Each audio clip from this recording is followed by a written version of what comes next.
Before we begin, if you believe love can still find us, even in the most unexpected places, even in the coldest silences, and you want to help keep stories like these alive, you can support the Simple Gay Love on Patreon. Now, let's begin.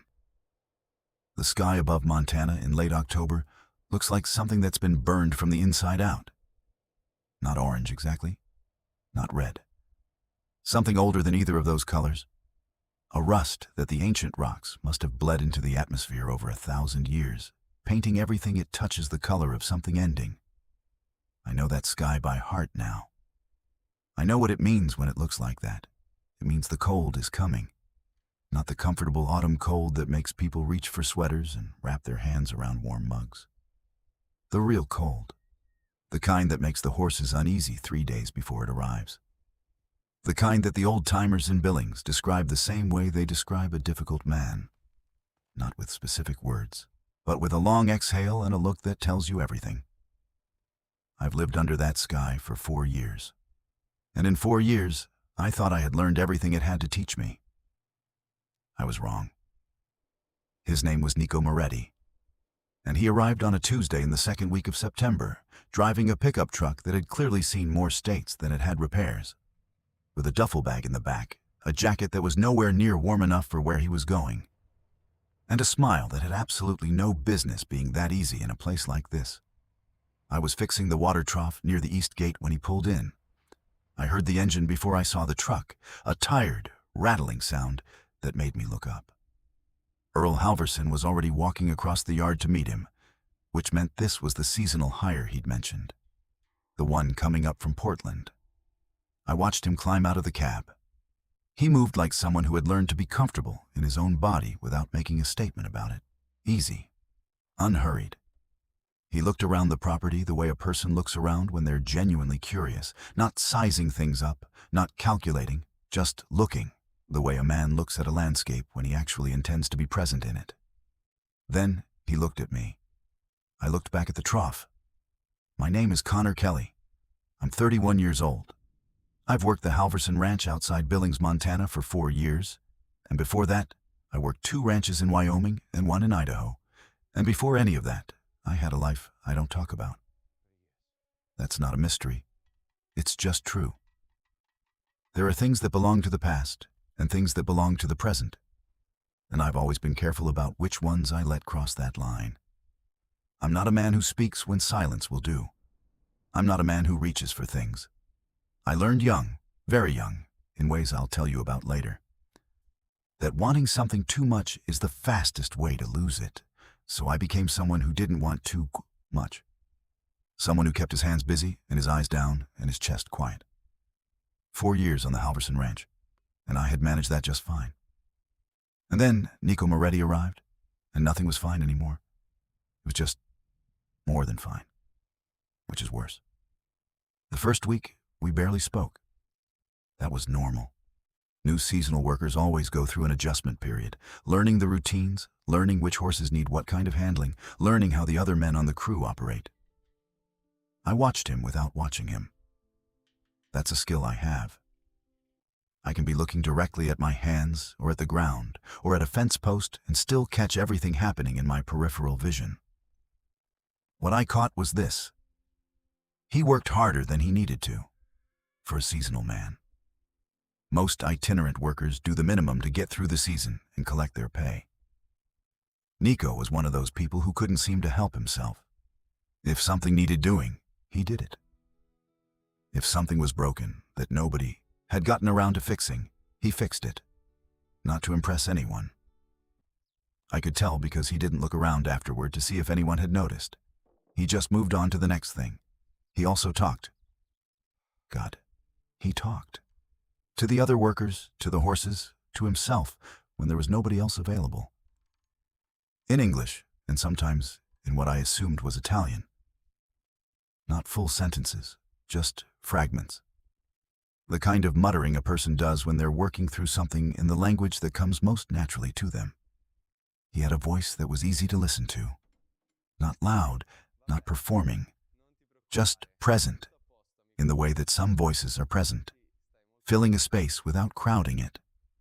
I noticed things about him I didn't want to notice. The way he always rolled his sleeves to the same spot. 3 fingers above the wrist. The tattoo on his left wrist. A simple line drawing, a mountain silhouette. Small enough that you had to be close to see it clearly, the way he looked at things. Not just glanced, looked. Like he was making mental notes. Like the world around him was worth paying attention to. It was the 3rd week of September when we ended up working alone for the first time. Earl had sent the other 2 men into town for supplies, and there was a section of the north fence that needed checking after a small section of hillside shifted in the last rain. 2 miles of wire to inspect, just the 2 of us, in the kind of quiet that a working ranch has when all the noise of other people is removed. We walked the fence line for 20 minutes without speaking. I found 2 spots where the wire had come loose from the post and crouched to fix them. He handed me the tools before I asked for them, which meant he was paying attention to what I was doing, which I chose to find irritating rather than notice any other way. "You've been here 4 years?" he asked. I pulled the wire taut.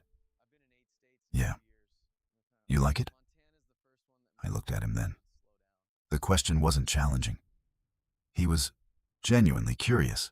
That direct, uncomplicated kind of curious that some people have, and most people eventually train out of themselves.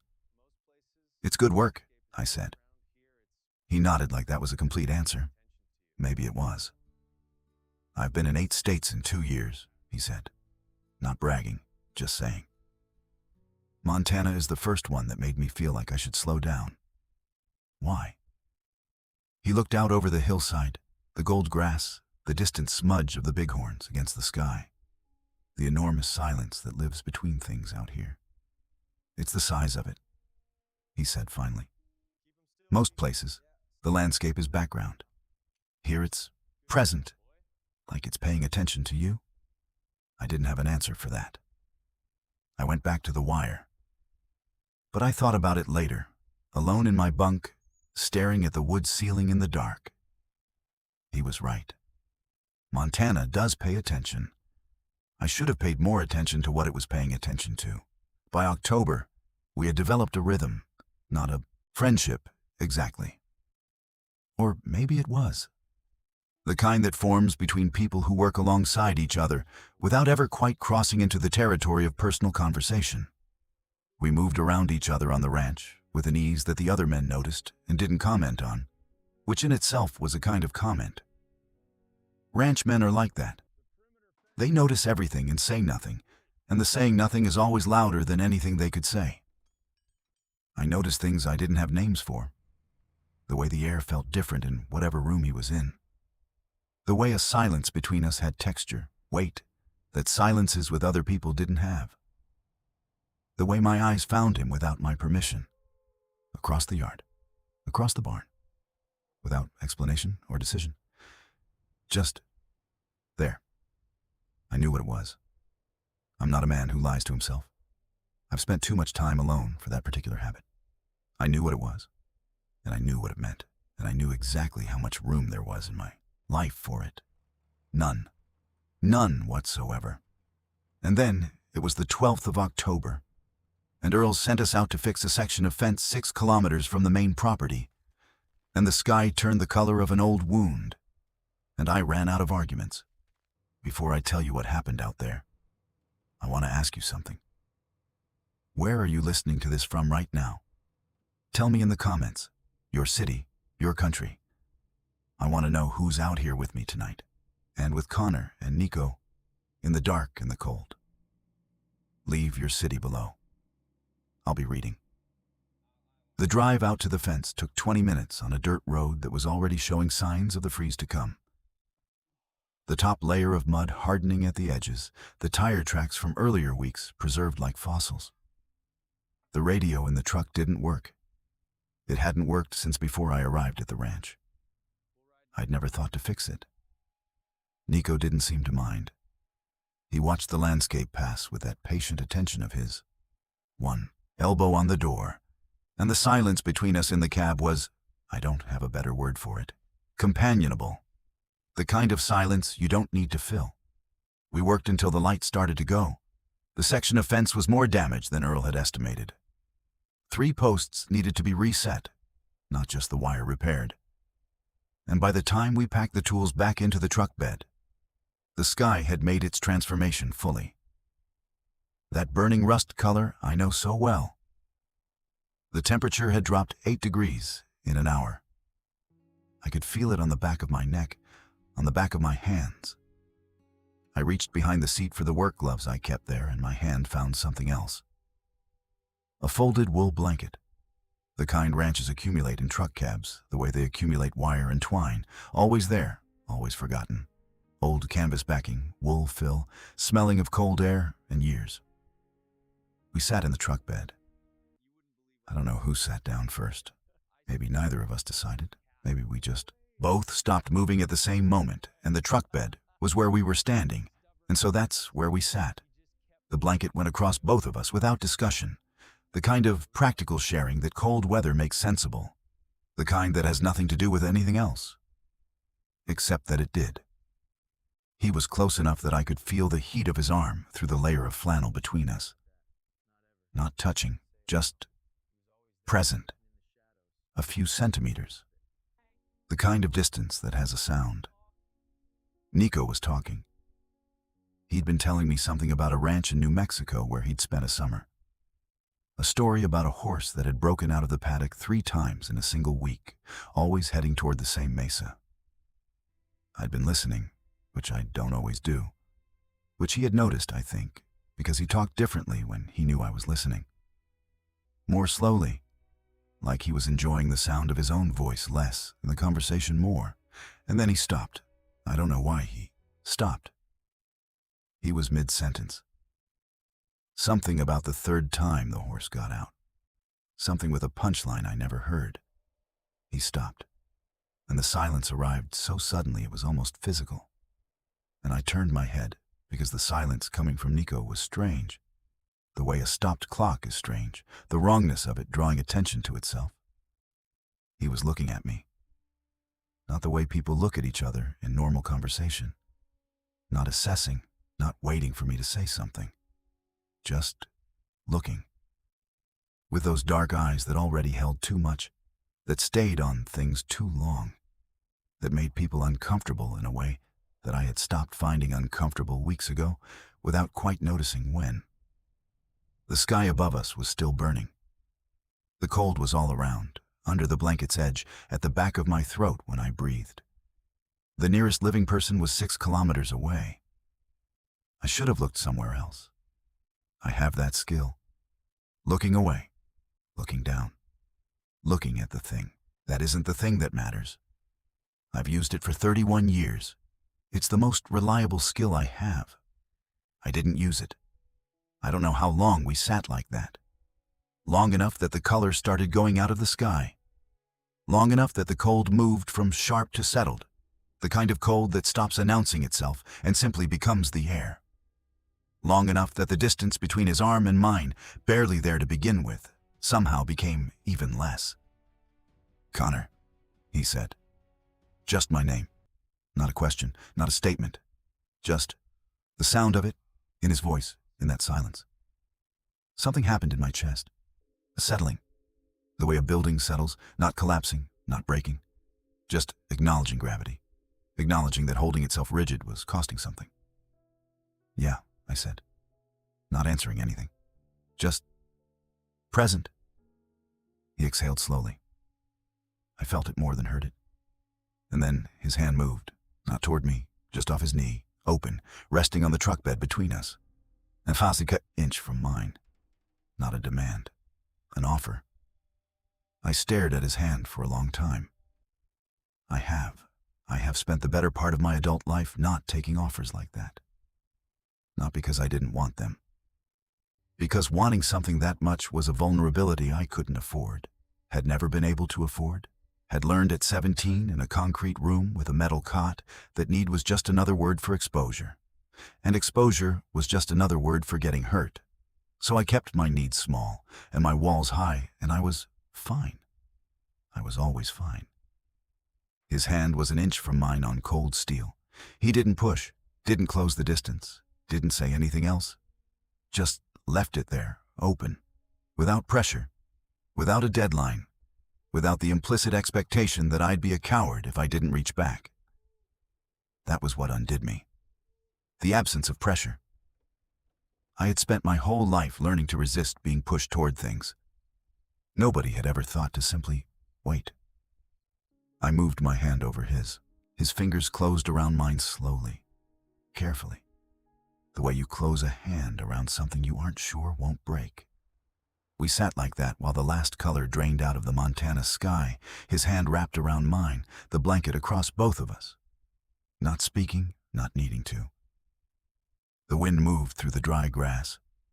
Far away, the first lights of the ranch came on.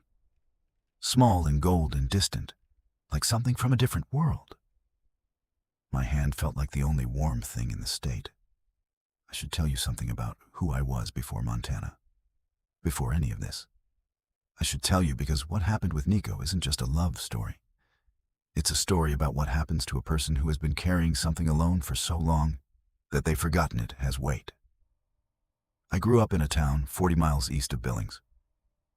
My father was a man of few words and fewer expressions, and my mother died when I was 9. And after that, the house got even quieter.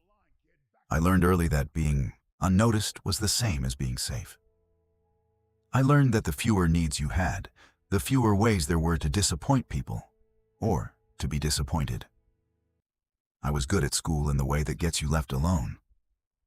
I was good at work in the way that earns you silence instead of conversation. At 17, I made a mistake. I won't dress it up in more than it was.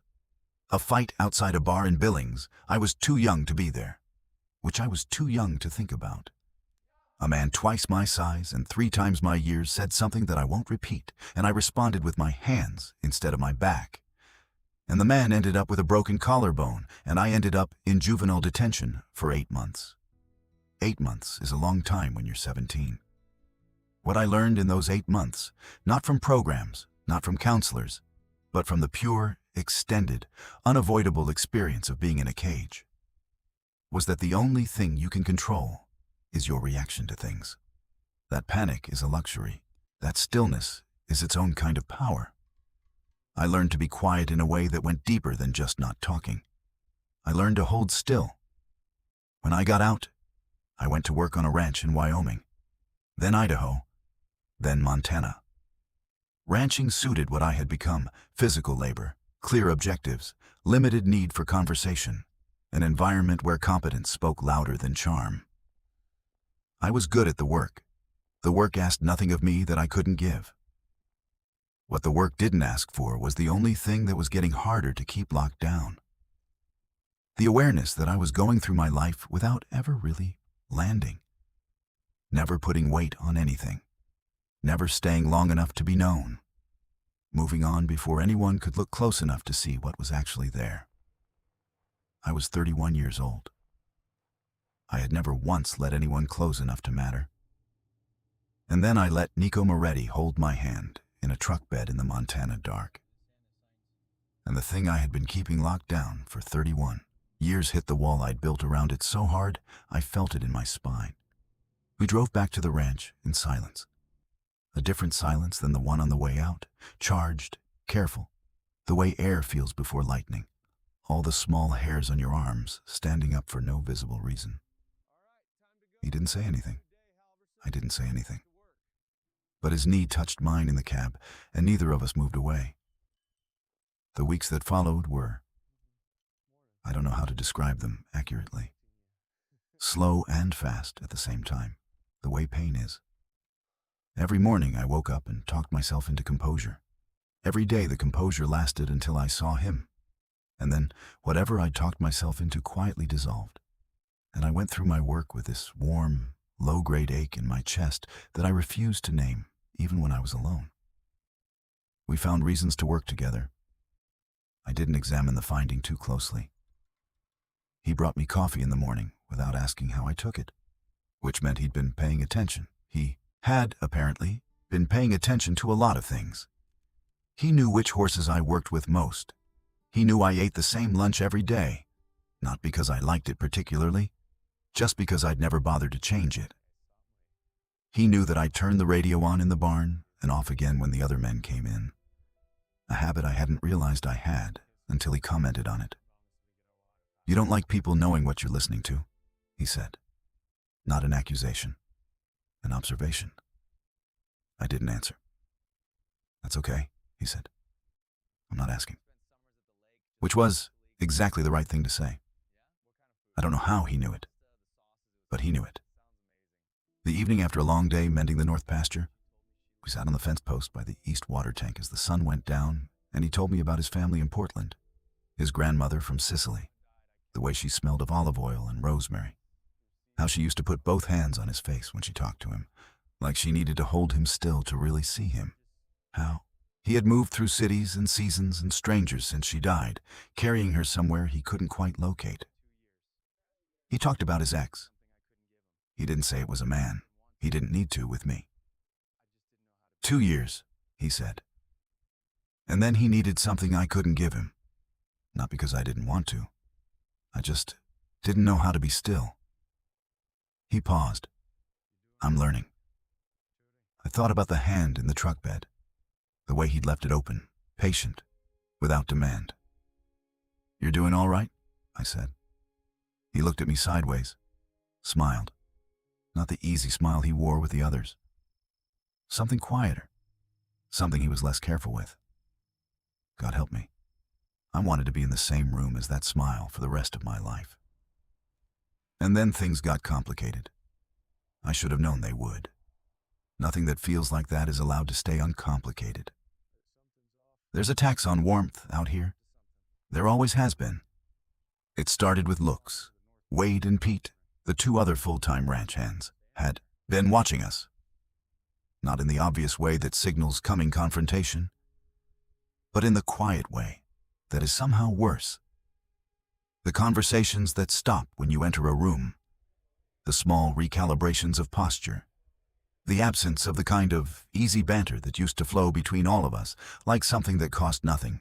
At the bar in town on a Friday night, the one with the sticky floors and the mounted elk head above the pool table, I heard my name from 2 stools down in a tone of voice that I recognized.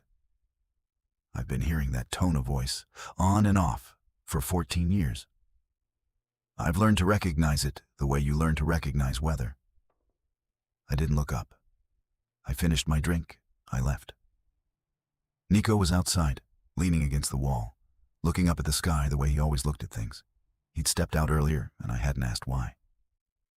You heard, I said. I heard, he said.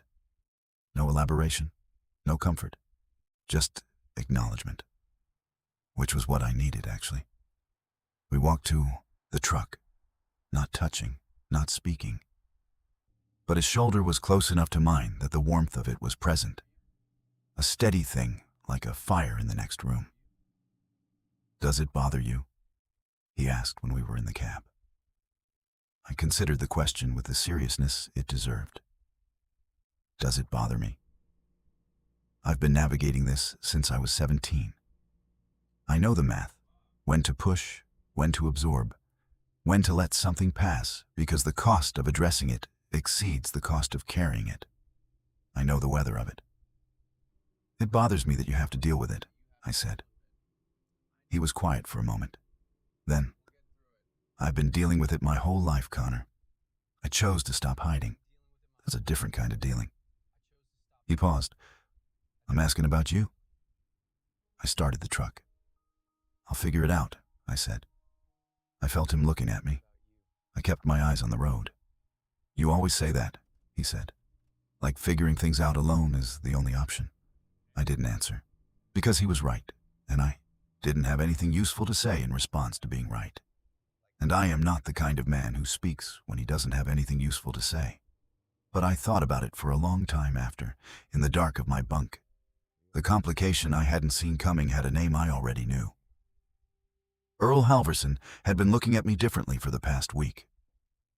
Nothing you could call him on. Earl wasn't a man you could call on anything, which was part of what made him dangerous in the particular way that quiet authority is dangerous. He ran the ranch with efficiency and minimal speech and the kind of iron consistency that made people feel lucky to work for him. He'd given me 4 years of fair pay and fair treatment, and I had been grateful for it. But there was something behind his eyes when he looked at me now that I didn't recognize. And because I couldn't recognize it, I couldn't address it. And because I couldn't address it, it sat at the bottom of my stomach like a stone. What I didn't know, what I couldn't know yet, was that Earl Halverson had never been a stranger to me. Not really. He had just been a stranger to the version of me that arrived in Billings at 27 with a clean record and 4 years of Wyoming ranching on my resume. The me before that, the me from before Wyoming, before Idaho, the 17-year-old in the detention cell. That version of me, Earl knew. I didn't know that yet. I was about to. The morning he called me into his office, the sky was flat and gray, and the first real smell of winter was in the air. That iron, empty smell. Like the world had taken a breath and held it. He was sitting behind his desk. A practical desk, working man's desk, scratched along one edge from the time he'd moved it himself without help. He had a cup of coffee and a look I couldn't read. "Close the door," he said. I closed it. He didn't offer me a chair, which meant this was short, or it was the kind of conversation that shouldn't get comfortable. I stood. "I'm going to ask you something," he said, "and I want a straight answer." "All right. How long are you planning to keep the Moretti boy around?" The question landed wrong. Everything about it landed wrong. The phrasing, the tone, the implication embedded in the casualness of it. I felt my jaw tighten. "That's not my decision," I said. "He's a ranch employee." "I'm talking about the other thing, Connor." He was looking at me steadily. Not hostile, exactly. Something older than hostility. Something more like certainty. The certainty of a man who has made up his mind. I held his gaze. "I don't know what you mean." "Yes, you do?" The room was very quiet. Outside, one of the horses made a sound. Short, low, the sound of unease. Earl leaned back in his chair. "I've been fair to you," he said. 4 years, no problems, fair wages, and I kept my mouth shut about things I could have spoken up about. He paused. "I'm asking for the same courtesy. Keep it quiet. Don't make it a thing. The boys are getting edgy, and I don't need that in the middle of the season." It was a reasonable request, framed in the language of pragmatism. It was also something else entirely. I know what it's like to be told your life needs to be smaller so other people can be comfortable. I have been told this in many different ways, and I recognize all of them. I nodded, not agreement, just acknowledgement. "Thanks for the conversation," I said, and left. I stood outside in the cold for a long time, breathing through it. Here is the thing about Earl Halverson that I didn't know yet. The reason he spoke with such certainty, the reason he looked at me with that particular expression of established authority, was not just the routine conservatism of a Montana ranch owner. It was something more specific than that, more personal, more rooted in history. He knew me, not the me standing in his office at 31, the other me, the 17-year-old me, in a detention facility in Billings, facing a judge, while a man named Earl Halverson sat in the room and spoke as a witness for the prosecution. I didn't know it yet. I would. And when I did, everything I thought I understood about the 4 years I'd spent on this land, about the fairness, about the quiet, about the particular quality of Earl's silences, would rearrange itself into a different shape entirely. But that night, I didn't know any of it. That night I found Nico in the barn, making notes in the margins of a map he'd spread across a hay bale. His topographic map of Montana, covered in his handwriting, in that small, careful script I'd seen over his shoulder once, and felt something strange about. He was writing something in the margin near the Billings region. I didn't look at what it said. I just stood in the doorway. He looked up and saw my face, He folded the map carefully, put it in his back pocket, and stood. He didn't ask what happened. He walked across the barn toward me and stopped when we were close. Close enough that the warmth was there, that particular warmth that only existed in this specific 6 inches of air. And he looked at me with those dark eyes that held everything steady. "Hey," he said. "Hey," I said. And for the first time in 31 years, that was enough. We stood there in the barn, and I let him close the last few centimeters between us. And I put my forehead against his, just that, foreheads touching, eyes closed, breathing each other's air in the dark of the barn, with the horses moving softly around us, and the Montana cold held back by 4 walls, and the shared warmth of 2 people deciding to stop pretending they weren't who they were. He brought a hand up to the back of my neck. Careful, the way he was always careful with me, like he understood without being told that I needed approach without aggression, warmth without demand. "I've got you," he said quietly. I had not been told that by anyone in a very long time. I didn't say anything, but I didn't move away. And for that moment, just that moment, the weight I'd been carrying since I was 17 years old was lighter. Not gone, not resolved. The complications outside that barn were still real. Earl's office was still real. The looks and the silences and the particular texture of danger in a town like this were still real. But lighter. For the first time in a long time. Lighter. And then, 3 days later, Nico got a letter. Not a letter, technically. An email he printed out and read twice before folding it and putting it in his shirt pocket. And then walked around for the rest of the day, with that particular stillness that meant he was processing something large. He told me that evening, sitting on the fence by the water tank, where we'd taken to meeting after supper. The offer was from a farm in Oahu, Hawaii. Full-time position, year-round climate.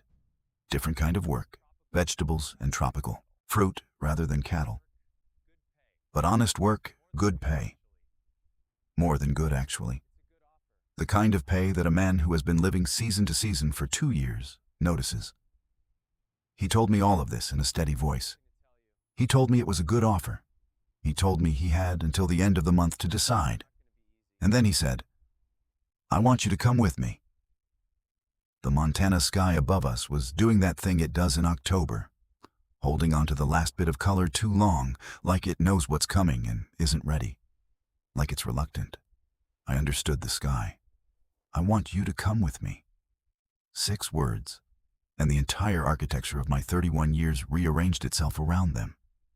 Every wall I had built, every carefully maintained distance, every decision to move on before being moved on, to leave before being left, to need nothing so that losing nothing was always an option. All of it responding to 6 words.